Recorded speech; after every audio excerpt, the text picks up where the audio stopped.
Chapter 1. Kezia Thorne knelt upon the gravel path of her cottage garden, the rosemary stems yielding under her shears with a crisp snap that echoed the sea's distant rhythm.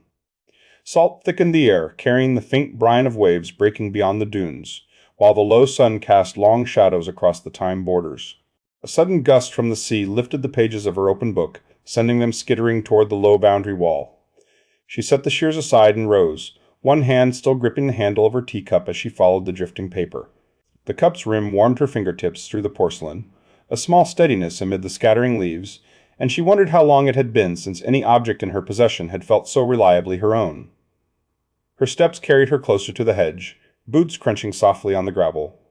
Through its thinning gaps the neighboring estate appeared, its ivy grown thick over the stone and its shutters drawn tight against the fading light. The structure stood larger than she had first supposed, its roofline broken by a single chimney that leaned slightly toward the sea, as though the building itself strained to hear the tide. Moss crept along the base of the wall, and the scent of damp earth rose with each breath she drew. She paused there, teacup steady, and let the quiet press against her thoughts. Solitude had drawn her to this cottage, yet the estate's neglected silhouette reminded her that boundaries, once crossed, rarely stayed intact. Beyond the wall a low voice muttered, deliberate and measured, as though weighing each word before release. She paused, her fingers tracing the teacup rim once, twice. The latch of a rusted gate resisted under unseen hands, metal grinding against metal in a sound that spoke of long disuse. Kezia's pulse slowed in the way it always did when she sensed another presence, careful, observant, unwilling to intrude until necessity demanded it. The voice belonged to a man, she judged, and carried the clipped cadence of someone accustomed to command yet choosing restraint. Earl Waleed Harrington stood with his shoulders angled away from the opening, one gloved hand working the mechanism. He did not look toward the cottage side. The gate gave a reluctant creak, wood straining against hinges swollen by years of sea air. Kezia watched the line of his coat, the way his posture held tension without release, and felt the familiar pull of curiosity she had long trained herself to ignore. "Good evening," Kezia called across the divide, her voice carrying the measured pauses that had served her well in former households. She kept her tone even, neither warm nor distant, a neutral bridge across the hedge. The latch requires a lift before the turn. The salt air has warped the iron. Waleed Harrington did not turn fully. His head tilted only enough to acknowledge the words, the brim of his hat casting his profile into partial shadow. "Your observation is apt," he said, voice low. "I had not considered the angle of the hinge." The gate swung wider under his renewed pull, the metal protesting with a drawn-out groan that seemed to echo the weight of whatever errand had brought him here at dusk. Kezia remained on her side of the wall, the teacup still in hand. She watched the Earl's posture ease by a fraction, a subtle loosening of the shoulders that suggested her advice had landed. Gratitude surfaced in his next words, clipped yet sincere, as he thanked her for the instruction without further elaboration. "It functions now. You have my thanks." He spoke as though each syllable cost something, yet the sincerity beneath the brevity struck her as genuine rather than perfunctory. Evening light thinned across the garden. The lighthouse beam swept its first slow arc, catching the edge of a folded letter that had fallen near Waleed's boots. Kezia stooped for her recovered book and saw his silhouette framed against the estate wall, unmoving as the beam passed. She studied the rigid line of his back, the way his gloved fingers flexed once at his side before stilling again. The light carved sharp edges from the ivy and stone, then moved on, leaving him in deepening shadow.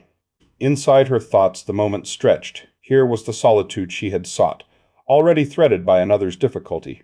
She wondered whether the dropped letter concerned the estate's neglect or some newer trouble, and whether her greeting had been presumption or necessity. The rosemary scent still clung to her hands, sharp and green against the cooling air. The light returned on its circuit. Waleed's outline now revealed a second figure slipping away through the trees behind him, the shape indistinct yet purposeful in its retreat. Kezia's breath caught, her fingers tightened on the book cover. The figure moved with the quiet efficiency of someone practiced at avoidance, shoulders hunched, steps light on the carpet of fallen leaves. She could not discern height or clothing, only the sense of deliberate withdrawal, as though the meeting at the gate had been timed to end precisely when the beam swept past.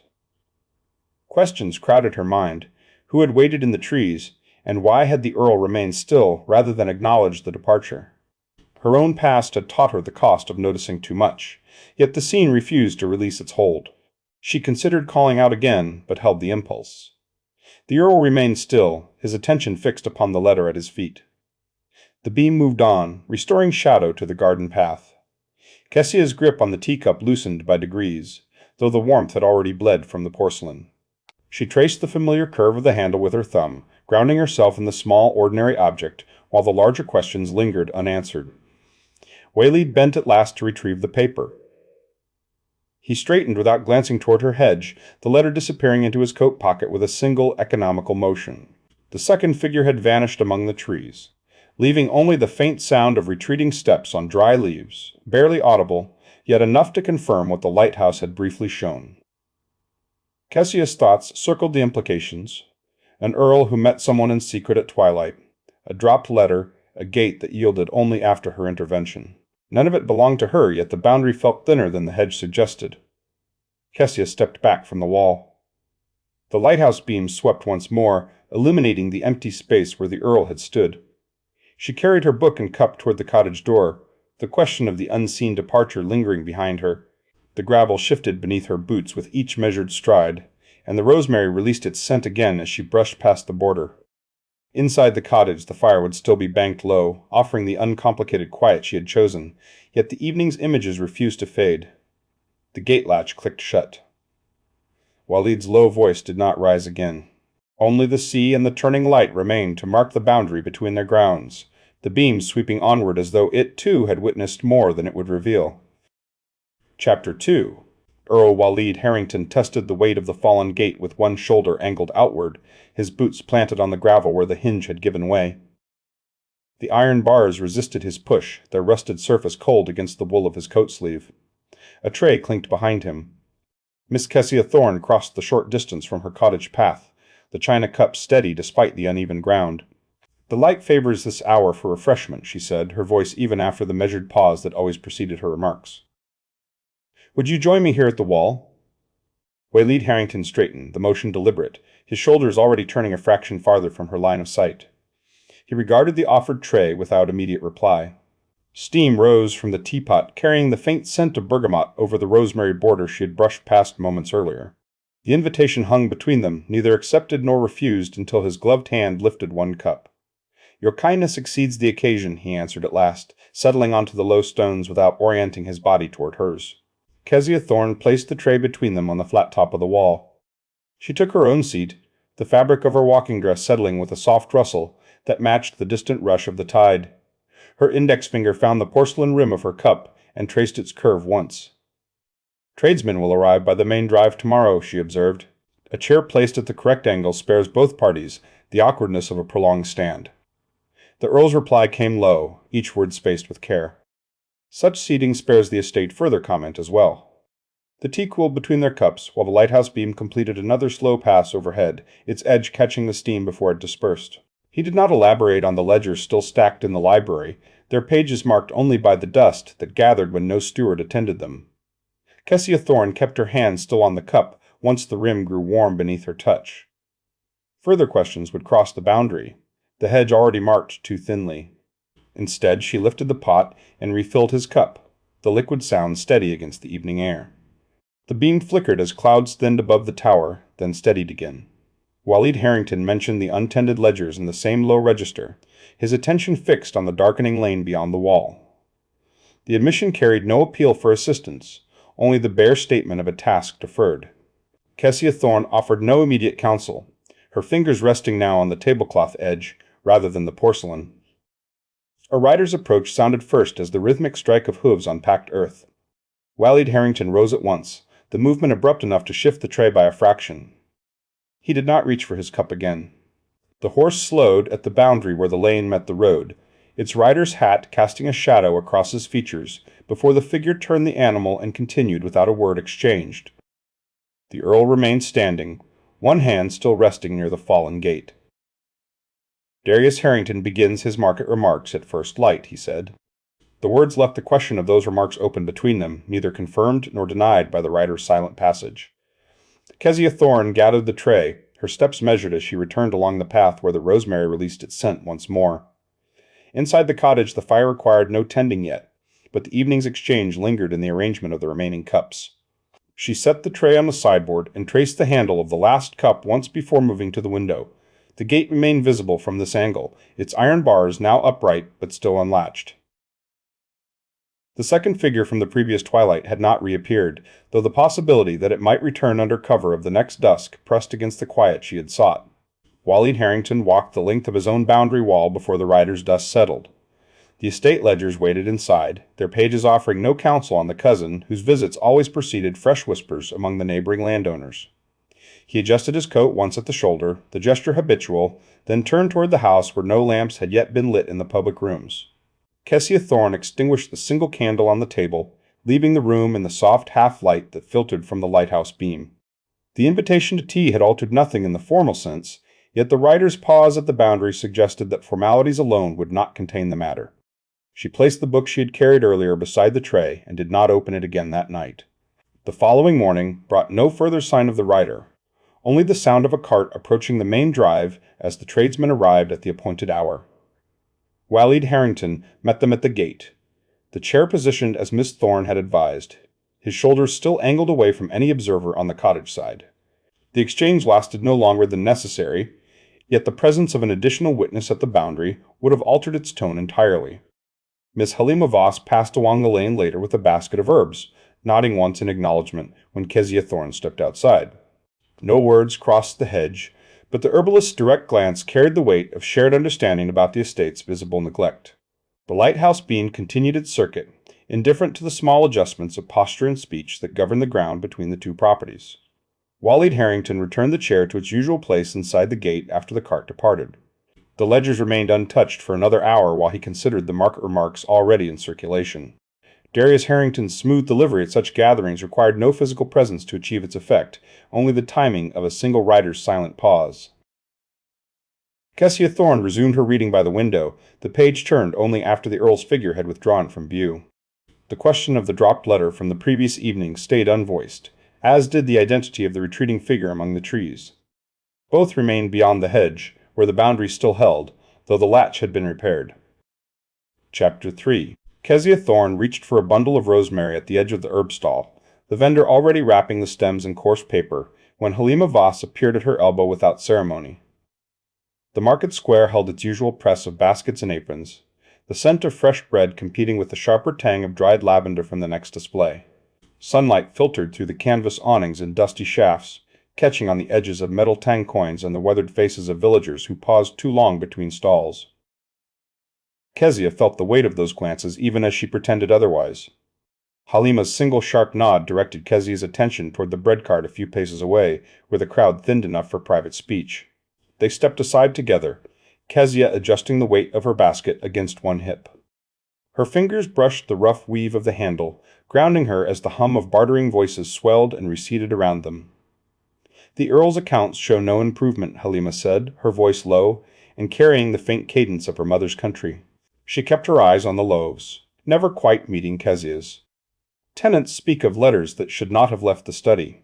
One wonders how an outsider's name appears on documents meant for family eyes alone.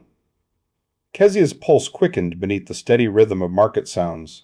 The creak of cartwheels, the clink of scales, the distant bark of a dog tied near the inn. She shifted her stance slightly, angling her body to shield their conversation from the herbalist behind them.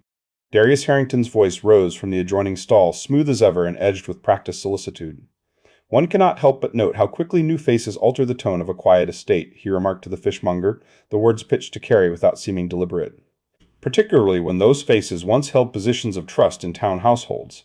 A lighthouse keeper, they say, with connections that stretch farther than the beam itself." Kezia turned her head only slightly.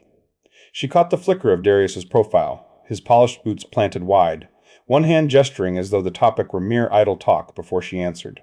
"How far do such observations travel before the weekends, Mr. Harrington?" she asked, her tone even and carrying the small reflective pause that often followed her questions.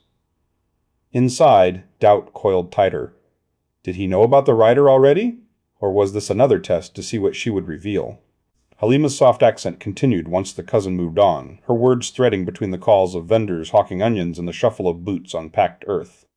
The entailment document already circulates among the tenants. One copy reached the parson yesterday, another the miller by evening. They compare signatures and wonder which distant relative will next claim the coastal acres. The Earl's seal appears genuine, yet the timing suggests someone hurried the ink dry. She paused, her fingers tracing the edge of a loaf as though testing its warmth. Kessia noted the slight tension in Halima's shoulders, the way her gaze flicked toward the road twice in the space of a breath. Kessia's fingers found the rim of an imaginary cup and traced it once before she steadied the basket again. The motion steadied her breathing without drawing notice from passers-by. She kept her gaze on the loaves rather than the speaker, though the memory of steam rising from porcelain offered brief respite from the tightening in her chest. What did Halima truly risk by speaking so plainly? And how much of that risk had already transferred to her own name?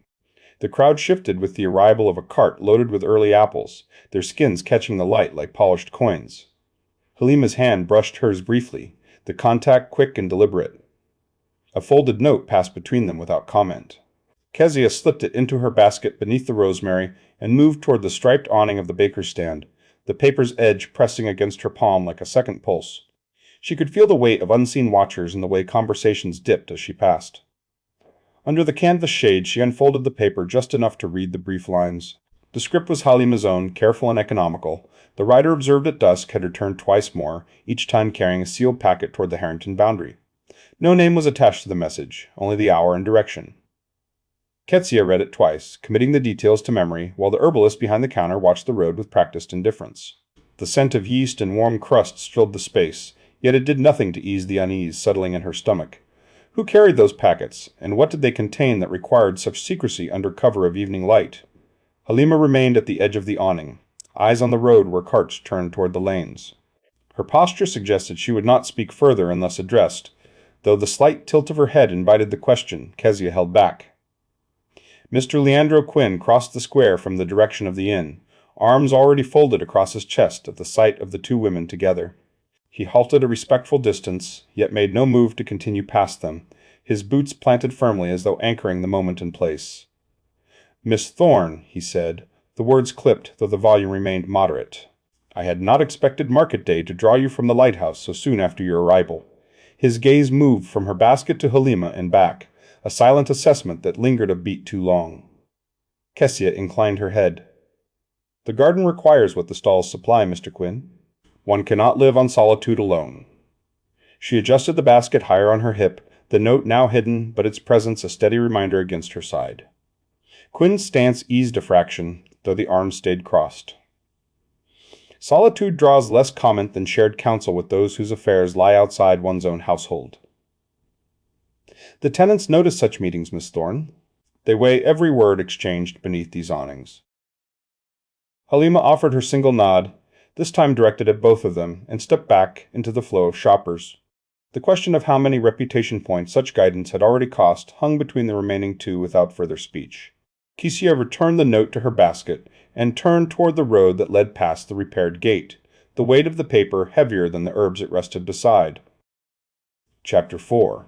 Chapter title, Gathering Gone Astray. Earl Waleed Harrington stood on the Harrington terrace and directed the footman to shift the last mahogany chair 2 inches leftward. The placement followed the diagram Miss Thorne had sketched on the boundary wall 3 days prior, its lines still clear in his mind. The sea wind tugged at the edges of the linen tablecloth, but did not disturb the row of teacups already set in even intervals. He watched the footman's hands adjust the final inch, then another fraction, until the alignment satisfied some private standard he could not name.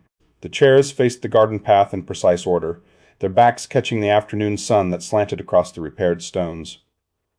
Waleed's fingers tightened briefly around the edge of the nearest table before he released it. He had not expected the wind to carry the faint tang of salt so sharply today, nor the way it lifted dust from the lane below and deposited it against the hem of his coat. The first carriage arrived while the servants were still straightening the final seat. Its wheels crunched over gravel that had been raked only that morning, the sound carrying farther than Waleed had anticipated.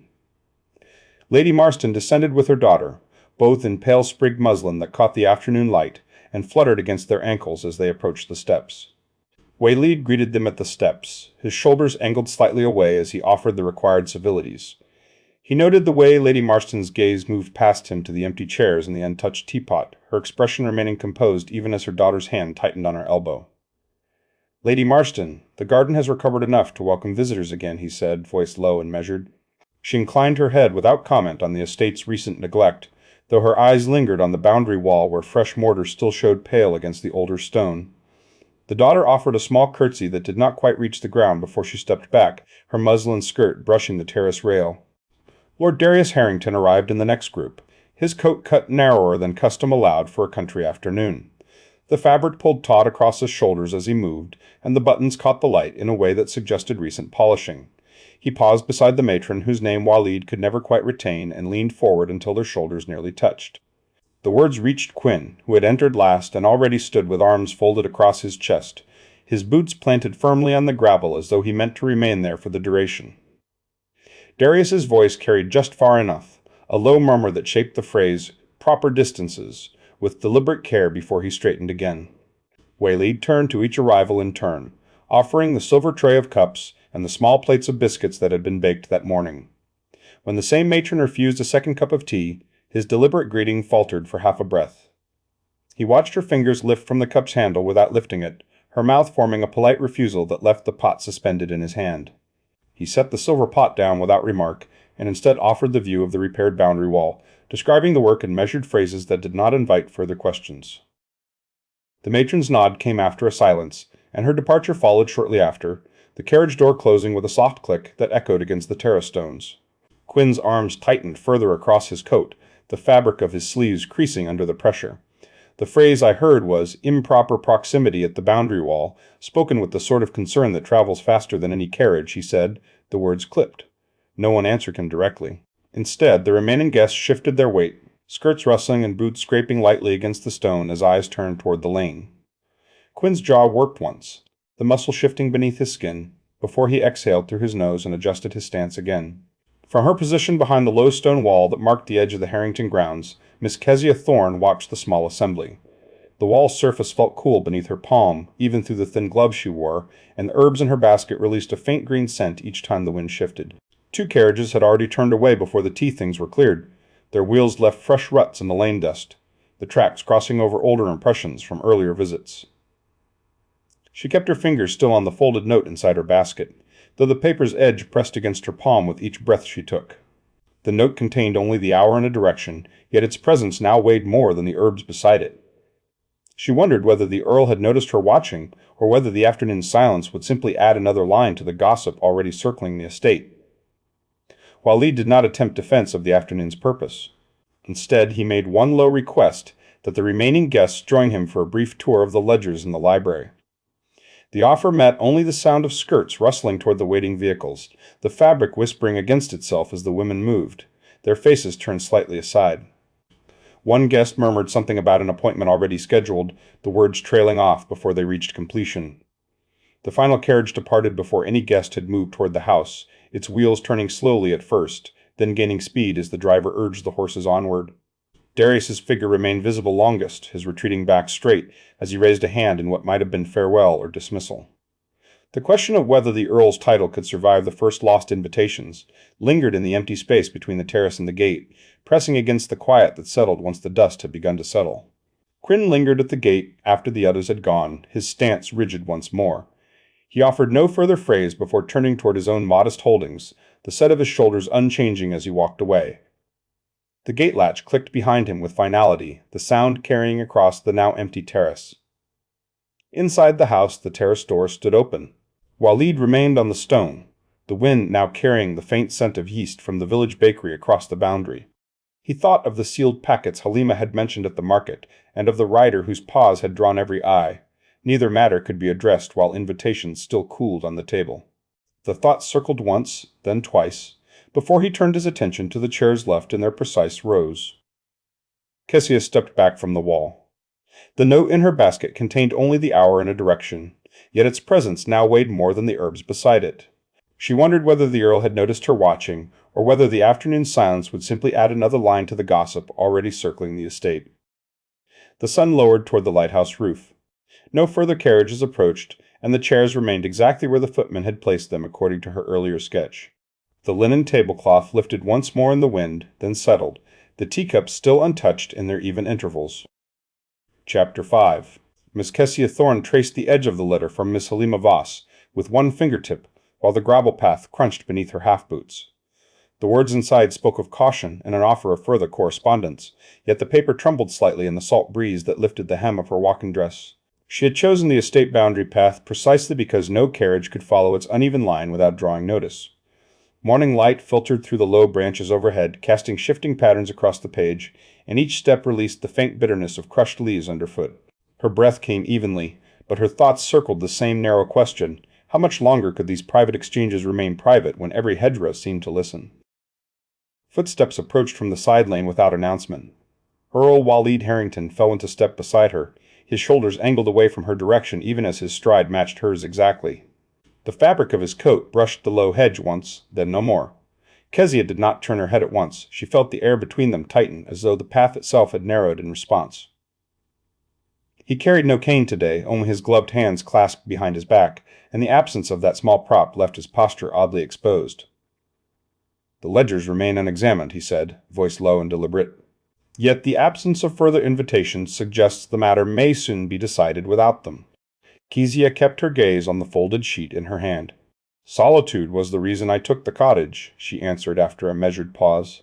"Now even the lighthouse beam seems to announce every step beyond its walls." She felt the weight of his attention settle on the letter without ever quite touching it. A small muscle moved at the corner of his mouth, quickly stilled. He walked on for several paces before replying, his boots striking the gravel in measured rhythm with hers. "You're cautioned as you credit," he said at last. "I find myself measuring every word I commit to paper these days, as though each one might be read aloud before the assembly." She heard the effort it cost him to keep his tone even. The path curved slightly, and for a moment their sleeves nearly brushed. He checked his step at once, angling farther outward so that a thin strip of air remained between them. Kezia's fingers tightened on the letter's edge. She wondered how much of his restraint stemmed from fear of observers, and how much from the simple habit of guarding what remained of his name. They continued in silence for several paces. The path narrowed where the cliff began its rise, forcing them closer until the wind carried the faint scent of yeast from the distant bakery. Waleed adjusted his hat once, a small motion that revealed the tension in his jaw. The low hedge gave way to open grass on their right, and the sea's steady murmur rose to meet them, threaded with the sharper cry of gulls wheeling above the rocks. "My cousin's documents circulate with precision," he continued. "One signature could transfer the coastal holdings before the assembly meets. I had hoped quiet management might forestall the claim." Kezia studied the horizon for a moment before answering. "And I had hoped the garden walls would shield me from the need to weigh every word spoken in company," she replied. Her fingers returned to the paper's edge, smoothing a crease that had not been there before. She sensed, rather than saw, the way his shoulders tightened at the admission. It was the smallest shift, yet it spoke of shared ground neither of them wished to name aloud. The lighthouse beam swept across the path ahead, a pale arc that briefly illuminated the rough stones at their feet before moving on. They reached the cliff edge together. Kezia stopped first. The wind tugged at the loose strands of hair beneath her bonnet, carrying the salt tang more sharply now, and she felt the sudden exposure of standing so high above the water. Below, waves broke against the rocks in irregular rhythms, their sound rising and falling like uncertain breath. "Further letters might yet steady the ground beneath both our positions," she said. "I will write to Miss Voss this evening and ask what arrangements remain possible before the assembly." She let her thumb rest against the folded edge of the letter, tracing the slight ridge where Halima's seal had once pressed. Waleed did not answer at once. He remained half-turned from her, gaze fixed on the shifting water, yet she could feel the consideration passing through him, heavy and deliberate. Beyond the trees a curtain in the nearest cottage window shifted, the movement brief yet unmistakable. Neither spoke of it. Waleed turned back toward the house path, shoulders still angled, while Kezia remained a moment longer with the letter pressed between her palms. The fabric of his coat caught the light once as he moved away, then vanished among the hedgerows. The following morning, a second sheet arrived from Miss Halima Voss, delivered by a village boy who waited only for confirmation of receipt before departing. Kezia stood at her garden gate, the scent of salt heavy in the morning air, and unfolded the brief lines. The walk had been noted by at least 2 observers, the note stated, and questions already formed concerning the absence of a chaperone. She read the words twice, letting the paper tremble slightly in her grasp. The boy's footsteps had already faded down the lane, leaving only the gate's faint creak and the distant slap of water against stone. Inside the cottage, the kettle sang on the hearth, yet she did not move toward it. She read the words twice, then carried the paper inside to the small writing table near the window. Sunlight slanted across the oak surface, catching on the inkwell's brass rim. The pen moved steadily across fresh paper as she formed her reply, asking whether affection itself could still be weighed against the coming assembly without immediate ruin to either reputation. Each sentence required deliberate care. She paused between them to listen to the garden beyond the open casement, where bees moved among the late roses, and the air carried the faint metal-sharp edge of the tide. The question remained unanswered on the page when she folded the sheet and reached for the sealing wax. What assembly could possibly restore what one unchaperoned path has already placed at hazard? She asked aloud as the wax cooled beneath her fingers. The garden gate stood ajar behind her, and through it the path stretched empty, waiting. Chapter 6. Chapter title, Herbalist Networks. Miss Halima Voss lifted the latch on the weathered gate of the first cottage and stepped onto the packed earth path, her bundle of dried lavender and rosemary tied with plain twine resting against her forearm. Salt from the nearby tide clung to the air, sharpening the scent of the herbs into something brisk and medicinal. A folded slip of paper, its edge barely visible, lay tucked between the stems. She adjusted the bundle once, the motion small enough to pass for habit, and felt the weight of the hidden message settle against her wrist. The tenant's wife opened the door at once and accepted the herbs with a quiet word of thanks, her eyes lingering on the note before she slipped it into her apron pocket. Her fingers brushed the twine a second longer than necessary, and Halima caught the faint tightening at the corner of the woman's mouth. An acknowledgement, nothing more. Halima offered no further remark and moved on along the narrow lane that wound between the low stone walls, the sound of her steps softened by the damp earth. The same afternoon brought 2 wagons of grain to the tenant holdings farther along the shore road. Earl Waleed Harrington stood at the edge of the yard, shoulders angled away from the gathering, and watched the sacks carried into the storehouse.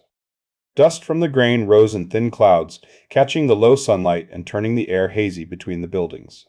He spoke only to confirm the measure for each household, his low voice carrying no farther than the man beside him. The tenants accepted the delivery without ceremony, though several glanced toward the Earl before returning to their work. One man hesitated, his hand resting on a sack as if testing its weight against some private calculation. Waleed noted the pause but made no move to intervene, letting the moment pass into the steady rhythm of unloading. By evening, the small assembly hall near the harbor had filled with local families and a scattering of visiting gentry. The scent of damp wool and lamp oil hung thick beneath the rafters. Lord Darius Harrington entered with measured steps, his coat freshly brushed, and his expression arranged in lines of mild interest. He paused near the refreshment table and addressed the first group of women already seated there. "One hears the most curious reports of late walks along the cliff paths," he said, the words smooth and edged with concern. "Particularly when a retired governess is said to meet a titled visitor without proper attendance." His gaze flicked briefly toward the window as he spoke, then returned to the women with the same polite curve at his mouth. The women exchanged glances but offered no immediate reply, their teacups shifting in gloved hands. Halima entered a moment later and took a place near the window, her posture straight. She listened without comment until Darius leaned closer to repeat a second detail about documents left carelessly on a writing table. Then she gave a single sharp nod toward the door. The 3 women rose together, murmured excuses about waiting carriages, and left the circle without looking back. One paused at the threshold to smooth her skirt, the motion deliberate, before stepping into the corridor. Darius watched their departure with no change in his expression, though the fingers of his left hand tapped once against the table edge before stilling. Earl Waleed remained at the edge of the room, hands clasped behind his back. As each ally approached to report the grain had reached its destination, he thanked them by name in the same deliberate tone. "Mrs. Reed, your assistance with the storehouse records has been precise," he said to one. "Mr. Brunn, Ellis, the ledgers you reviewed yesterday require only your final signature." His thanks drew no attention from the larger company, yet each recipient straightened slightly before moving away. Waleed tracked the departures from the corner of his eye, noting the slight lift in their shoulders that suggested the words had landed as intended. A boy in a plain coat brought Kezia's note to the hall and placed it in Halima's hand during a brief pause near the side door. The message, written in measured lines on plain paper, warned that Mr. Leandro Quinn had already heard the latest whisper concerning the unchaperoned path. Kezia's fingers had left a faint trace of ink at the edge where the pen had rested too long. Halima read the note once, folded it, and returned to the main room without altering her expression, though the faint pressure of her thumb against the paper betrayed the second reading she gave it in her mind. Through the course of the next hour, Halima's quiet exchanges secured 2 additional invitations for the Earl to review estate matters with neighboring families. She spoke directly, yet kept her voice low enough that only the intended listener caught each word. The agreements were given with brief handshakes rather than formal declarations, and the recipients departed before Darius could approach them again. One man lingered a moment longer, his eyes meeting hers in silent confirmation before he turned toward the door. Lord Darius watched from the far side of the hall as the final target, a widow whose late husband had held a minor interest in the entailment papers, accepted Halima's suggestion and stepped through the outer door.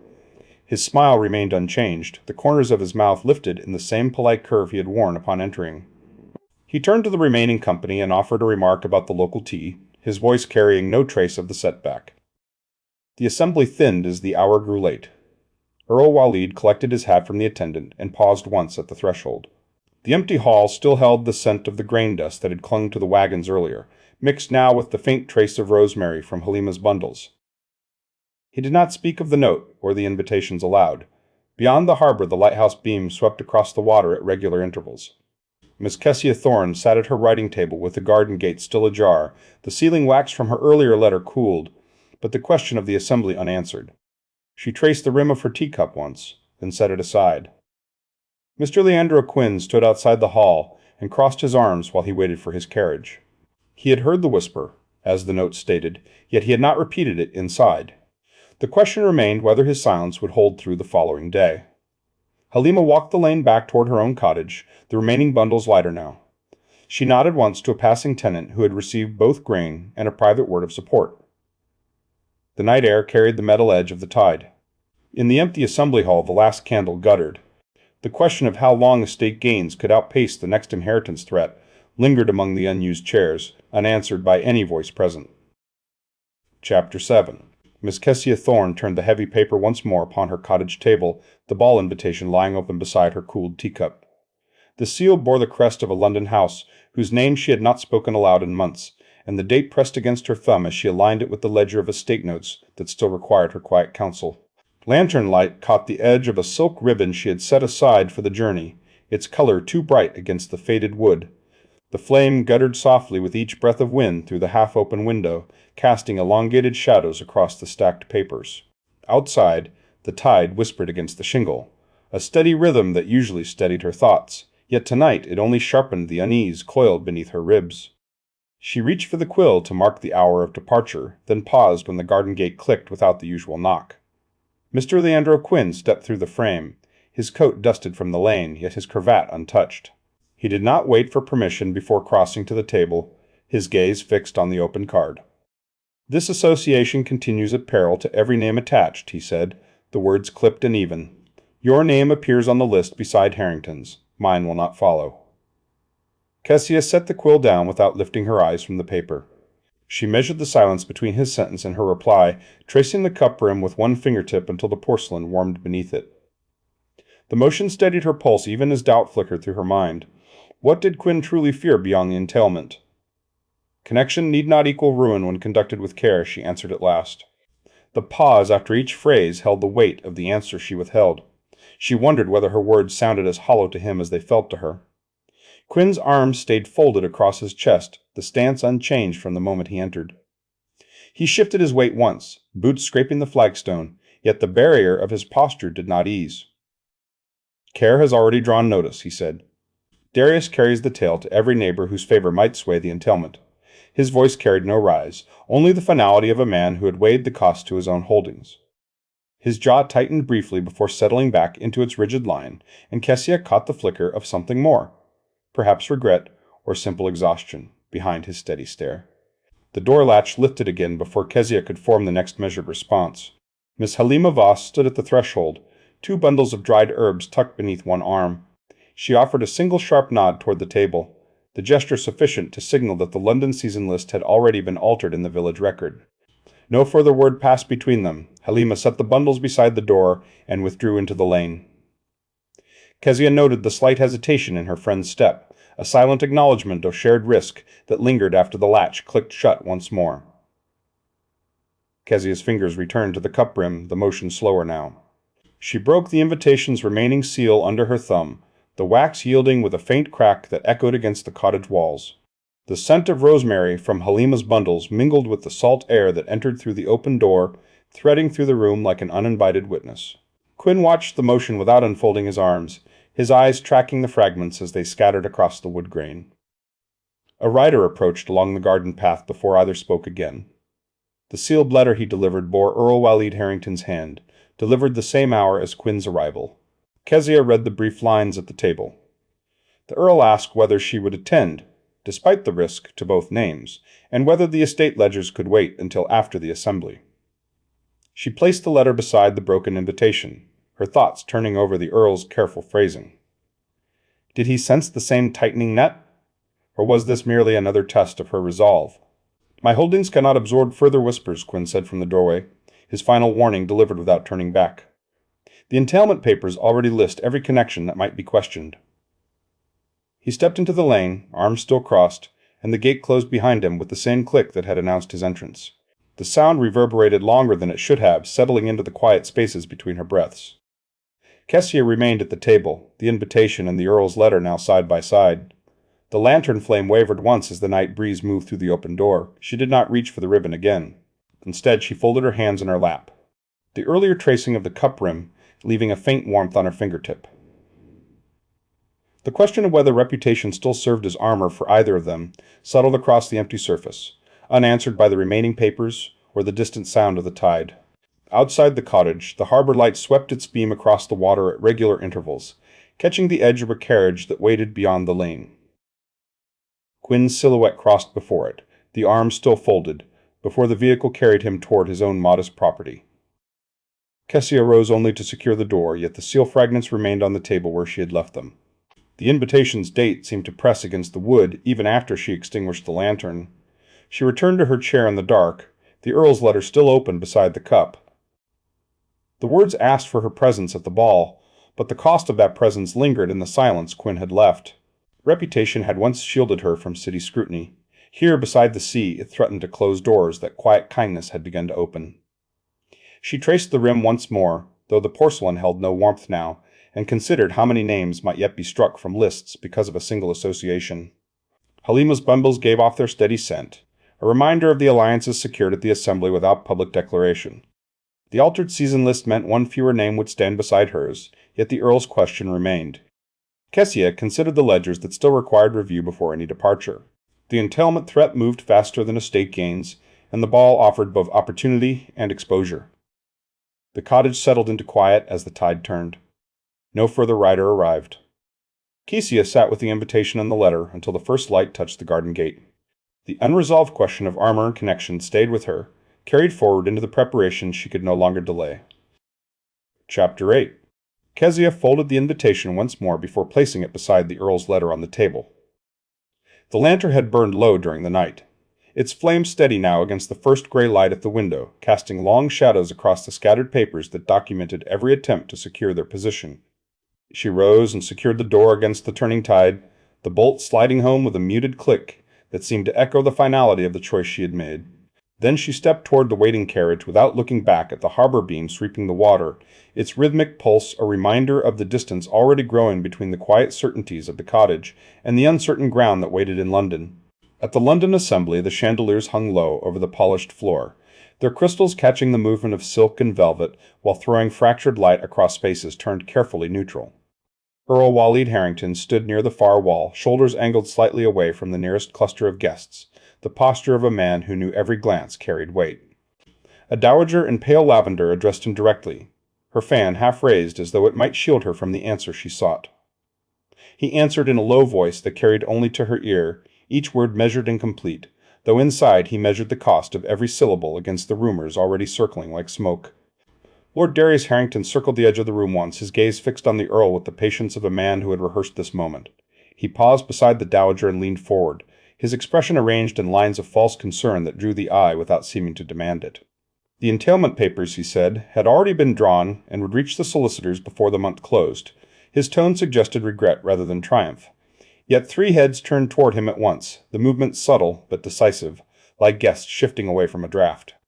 Miss Kezia Thorne stood beneath her chaperone's watchful eye at the refreshment table, the press of bodies around her offering momentary cover. Her fingers adjusted the edge of her glove rather than tracing any rim. A small motion that drew no notice yet allowed her to slip the folded square of paper into the attendant's waiting palm without a word. The square traveled onward along the table's cloth, passed between trays of untouched ices, its journey invisible amid the low murmur of conversations that never quite reached her. Mr. Leandro Quinn watched from across the floor, arms crossed as they had been the previous evening, the stance of a man still deciding where his loyalty might settle. A second whisper reached toward the Earl from another quarter, this one carrying the sharp edge of speculation about past debts and future claims. Quinn uncrossed his arms and stepped forward, intercepting the speaker with a clipped question about the new drainage works on his own land. The words were ordinary, yet the timing cut the whisper short before it could reach the dowager, and Quinn's shoulders eased fractionally as the speaker redirected his attention. The Earl replied to the lavender fan without raising his volume, his gaze steady on the dowager's face, as though the rest of the room had ceased to exist. The coastal holdings required only careful management, he said, and the ledgers already showed improvement under recent guidance. He offered no defense beyond the plain facts. Yet one name was restored to the evening's list before the current set concluded, the dowager's nod so slight it might have been overlooked by anyone not watching for it. Darius drew 3 additional listeners with a further remark on the risks of association, his voice pitched low enough to invite leaning closer. The nearest guests shifted their positions, creating a wider space around the Earl where the floor had been crowded moments earlier, the movement carrying the quiet force of a tide pulling away from shore. Kezia's note arrived at his hand during the brief interval between sets, delivered by the same attendant who had accepted it earlier, the square warm from its passage through careful fingers. Waleed opened the square beneath the shelter of his cuff, the single line reading that the cottage ledgers remained open for review upon his return. The words steadied something inside him that had begun to fray under the weight of each new question, and he answered the next inquiry from a neighboring landowner with the same deliberate tone, the note's presence steadying the cadence of each phrase, even as his thoughts turned to the woman who had sent it and the price she paid for remaining unseen. The musicians struck the opening chords of the final dance, the strings rising above the diminishing conversations. Couples moved toward the center while the Earl remained at the wall, the note still folded against his palm, its edges creasing further under the pressure of his thumb. Kezia stood at the opposite side of the room, her chaperone's attention now turned toward an arriving carriage outside the tall windows, the momentary distraction granting her one clear line of sight across the floor to the man who had accepted her message without looking up. Darius lingered near the dowager, his posture relaxed yet positioned to observe every departure, the angle of his head suggesting he catalogued each guest who still lingered near the Earl. Quinn remained nearby, his stance no longer rigid, though he offered no further word, his eyes tracking the slow drift of the crowd as though measuring how much ground had been lost. The question of whether the evening's defense would preserve or further compromise the standing of both the Earl and the former governess hung in the space between the remaining guests and the opening figures of the dance, unanswered and sharpening with every passing measure. The dowager's fan closed with a soft snap. She extended her hand to Waleed for the set, her expression unchanged, the gesture carrying the weight of a public choice made under the eyes of those who had already begun to turn away. He accepted without hesitation, the note disappearing into his coat as they stepped forward. The chandeliers continued their slow sway above the floor, catching the edge of the lavender silk as the couple entered the pattern, their joined hands visible to anyone still watching. Kezia watched the movement from her place at the table. Her chaperone returned from the window with news of another arrival, yet the single line from the cottage remained the only certainty carried into the dance. The assembly would continue until the carriages lined the street once more, and the entailment rumors would travel with them, carried in the same carriages that had brought the guests and would now carry their judgments home. Chapter 9. The courier's horse had scarcely turned the bend when Kezia Thorne lifted the folded sheets from the gravel at the estate gate. Salt wind tugged at the edges, carrying the sharp tang of seaweed and whetstone from the cliffs below. Ink smeared beneath her thumb, still fresh enough to mark the linen of her glove with a dark crescent. The terms sprawled across the page in a clerk's precise hand. The entailment claim listed every acre of the Harrington holdings, with Darius Harrington's name inserted where Waleed's ought to stand. She read the final clause twice, the paper crackling in the steady gust that blew in from the sea. Her pulse quickened, though she kept her face still. The words felt less like a legal notice, and more like a quiet theft already in progress. A tenant's cart rumbled past the Lighthouse cottage before noon. The wheels crunched over loose stones, and the driver, a man whose fields bordered the eastern boundary, called across the low wall without dismounting. His voice carried the flat caution of someone repeating news he wished he had not heard. Word in the village says the Earl must quit before quarter day. The papers name another master already. He touched his hat, eyes flicking once toward the cottage windows, as though checking for watchers, then drove on. The wheels left fresh ruts in the lane, and the smell of turned earth lingered. Kessia set the kettle aside untouched. Steam rose and faded against the cold panes. She changed neither her walking dress nor her gloves before setting out, though her fingers lingered on the latch as she considered the distance she was about to cross. The path to the main house cut through the kitchen garden. Rosemary released its scent as her skirts brushed the stems and thyme crushed underfoot added a sharper note. Gulls wheeled overhead, their calls thin against the wind. At the study door she paused only long enough to smooth the papers against her palm, feeling the damp edge once more. Her mind turned over the tenant's words and the ink still drying on the page. Retreating now would only widen the space she had already begun to close. Waleed Harrington stood at the window overlooking the drive, shoulders angled toward the sea rather than the room. Light from the gray afternoon caught the edge of his profile, revealing the tension in his jaw. He turned at the sound of the latch, the movement deliberate, as though he had been expecting interruption, but not this one. "Miss Thorne," he said, the words low and unhurried. "The hour is early for calls." She placed the documents on the desk between them. The oak surface felt solid beneath her hand, anchoring her against the impulse to withdraw. These arrived at the gate this morning. The ink had not yet dried. Her fingers remained on the edge of the top sheet, tracing the margin once before she withdrew her hand. She watched him study the distance she had kept between the desk and the door, noting how his gaze measured it without comment. He did not reach for them at once. Instead, he studied the space between them, the faint crease at the corner of his mouth suggesting he weighed her presence against the risk of being seen together. "Darius moves quickly when the tone sits unguarded," he observed. The pause that followed allowed the clock on the mantel to mark 3 full seconds, each one stretching the silence. "The tenant who passed the cottage spoke of relocation before quarter day," she continued after a measured pause. "I thought the information should not wait." Her gloves still carried the faint smear. She resisted the urge to rub them clean. Waleed's gaze returned to her face. He might have sent a note by the same hand that brought these. He indicated the papers with a slight motion of his wrist, yet his shoulders remained turned half away, as though part of him still faced the cliffs and the questions they held. "I considered it," Kezia said. The pause lengthened until the clock on the mantel marked the seconds again. She felt the weight of the choice she had made, the walk through the garden now seeming both necessary and dangerous. "I chose instead to come myself. The distance between the cottage and this room has grown narrower than the distance between reputation and fact." Her voice stayed even, but the admission settled between them like a stone dropped into still water. He lowered himself into the chair behind the desk without shifting the papers. His fingers rested on the armrest, drumming once before stilling. "Then we are agreed that the estate requires a steadier hand than rumor supplies." The words carried agreement, yet his eyes searched hers for the deeper current beneath them. A soft scrape sounded beneath the door. The corner of a sealed letter appeared on the carpet, pushed forward by an unseen footstep that retreated at once. Kezia retrieved it, the wax cool against her fingertips. The seal bore Darius's signet. The imprint crisped. She broke it and read the single line aloud. "The Dowager's choice last evening changes nothing when the tone already names the heir." The sentence hung in the air, its brevity more threatening than any longer threat. Waleed accepted the letter from her without comment. He folded it once and set it beside the entailment sheets, the motion precise. The lighthouse beam swept across the study window, its white flash eliminating the ink stains on Kezia's glove and the faint tremor in her fingers before they steadied. Her hand rested again on the papers, still and deliberate. "If the alliance we form here is to stand," he said at last, voice lower now, "it must withstand the cost the tone now places upon it." He did not look away, and the admission of shared risk lingered in the space between them. Keisha met his eyes across the desk. The beam passed again, casting shifting light over the documents. "The question remains whether any choice made in this room can survive once the carriages carry the news home." Neither moved to answer it. The papers lay open, the letter beside them, while outside the wind continued its steady press against the glass.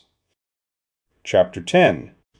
Waleed Harrington drew the final letter from its envelope at the terrace table, its surface now free of moss, and set with a single oil lamp whose flame held steady against the evening breeze. The restored stones beneath his boots still carried the faint scent of salt from the morning scrubbing, and the papers lay in ordered rows beside a pen and a fresh sheet of foolscap. His shoulders angled slightly away from the open view of the sea as he read the confirmation from the last solicitor, the words confirming the estate's accounts now balanced without the prior encumbrances. Yet the victory felt thin, the ink on the page insufficient against the larger ledger of names and glances that would greet them once the season resumed. He traced the edge of the foolscap with one fingertip, listening to the distant roll of waves that seemed to measure each second of the silence he had chosen. Halima Voss appeared at the garden gate without announcement, her nod sharp once she caught his eye.